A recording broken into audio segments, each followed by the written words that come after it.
ក៏ក្រៅទៀតហើយបងប្អូនអើយយប់មិញនេះនៅ Anfield ពីក្រុមដែលធ្លាប់តែពិបាករកគ្រាប់បាល់ឥឡូវនេះហង្សក្រហម Liverpool បានប្រែក្លាយទៅជាម៉ាស៊ីនរកគ្រាប់បាល់ដ៏សាហាវបំផុតក្នុងលីកកំពូលវិញហើយជ័យជំនះ5-2លើក្រុម West Ham មិនត្រឹមតែជា3ពិន្ទុធម្មតាទេតែវាគឺជាការបង្កើនក្តីសង្ឃឹមយ៉ាងខ្លាំងក្លាក្នុងការដណ្ដើមកៅអី Champions League សម្រាប់រដូវកាលក្រោយតើមានរឿងរ៉ាវអស្ចារ្យអ្វីខ្លះកើតឡើងក្នុងយប់មិញនេះមកស្ដាប់ការវិភាគជាមួយ Goal ខ្មែរទាំងអស់គ្នា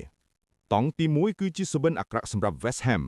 Liverpool បានបង្ហាញយុទ្ធសាស្ត្របាល់ជ្រុងដ៏មហិមាដែលមិនធ្លាប់ឃើញមានពីមុនមក Hugo Ekitike មេការពារ Virgil van Dijk និងខ្សែបម្រើ Alexis McAllister សុទ្ធតែរកបានគ្រាប់បាល់ម្នាក់មួយគ្រាប់ចេញពីកាយទាត់ជ្រុងទាំងអស់បងប្អូនដឹងទេនេះគឺជាកំណត់ត្រាប្រវត្តិសាស្ត្រ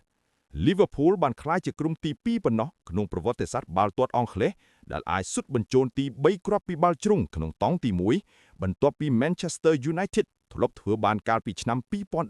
2016នេះបង្ហាញពីការរៀបចំតាក់ទិកដ៏ច្បាស់លាស់របស់គ្រូបង្វឹកចូលដល់តង់ទី2ក្តីរីករាយកាន់តែខ្លាំងសម្រាប់អ្នកគាំទ្រនៅពេលដែល Cody Gakpo បានបញ្ចប់ភាពរាំងស្ងួតគ្រាប់បាល់របស់ខ្លួន